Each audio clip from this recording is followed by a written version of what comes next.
613 people, including 106 women and 63 children, were killed by the Armenian forces. Further, hundreds of civilians were injured and taken hostage for the single reason that they belong to Azerbaijani nationality. The former Armenian president, Serge Sargsyan, who has been involved leading the illegal Armenian combatants in Karabakh, admitted in his interview with the British journalist Thomas de Waal that the massacre against Azerbaijani people in Khojaly was a deliberate and planned action. According to the UN Convention on the Prevention and Punishment of the Crime of Genocide, 1948, systematical killing of people as a national group is to be called genocide. Commemorating the innocent victims of the genocide is a moral duty. It is, on one side, an action of solidarity with hundreds of people who have been suffering from serious injuries or mental wounds of losing their parents, siblings, children, and other beloved ones in Khojaly as well. On the other side, commemoration of such grave crimes is an appeal to the humankind to never allow this to happen again. It's gratifying that our partners for this event shared our view and vision and joined our efforts. I sincerely thank the Korea Azerbaijan Association, the Unity Lab and Yongsan District Office for their kind cooperation. Their support for the successful organization of this event, as well as your attendance today, ladies and gentlemen, is not only a clear sign of your friendship with my country. This should be also considered as a contribution to the world peace and justice. Unfortunately, we have to wait more than 30 years for just review in respect of tragedies and crimes against our people. As you know, Armenia was 30 years long illegally occupying 20% of the entire state territory of Azerbaijan, which was ethnically cleansed and ruined. Only as a result of the glorious victory during the Patriotic War in 2020, as well as the local anti-terror measures in 2023, Azerbaijan by itself put an end to the occupation and implemented thus the full resolution of the UN Security Council condemning the occupation of Azerbaijani territories and demanding their immediate liberation. Today, some suspects of Khojaly genocide are sitting in custody in Baku and facing trial. No more criminal in the world should be spared from legal judgment, and the world community has to be unified for that purpose. Let me highlight at this point the campaign Just for Khojaly, which under his initiative, its initiator, Ms.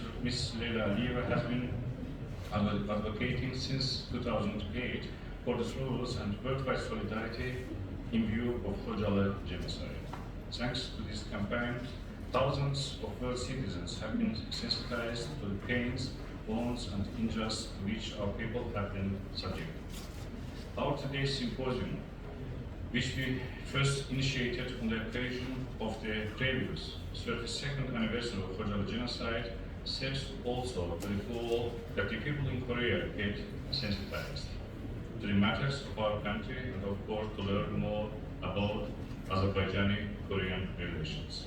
During our first symposium last year, I pointed out that Azerbaijan, despite of its unhealed wounds, first extended its hand to Armenia to negotiate a peace agreement.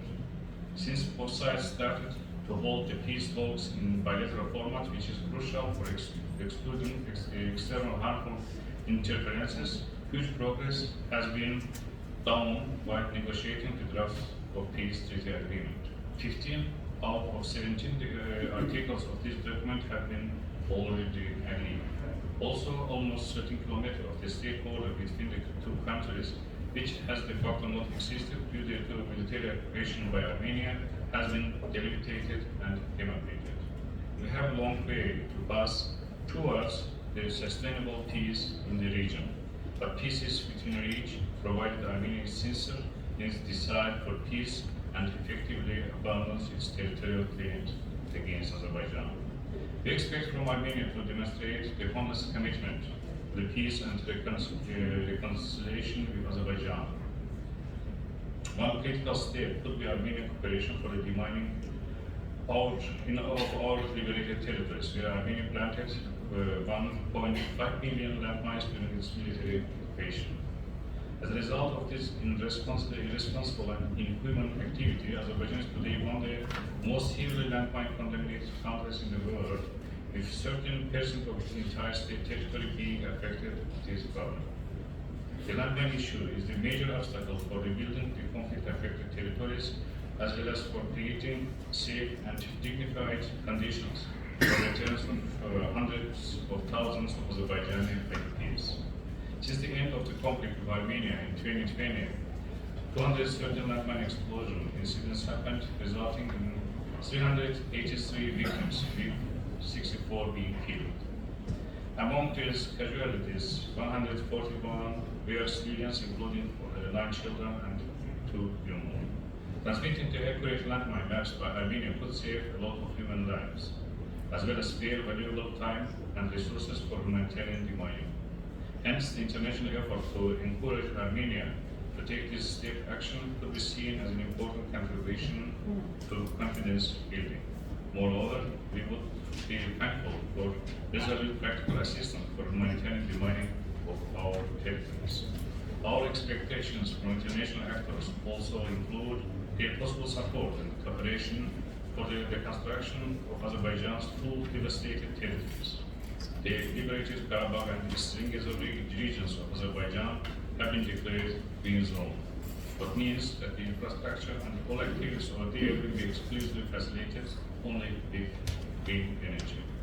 Numerous smart villages, smart cities, wind energy parks and solar energy systems are being currently constructed over there.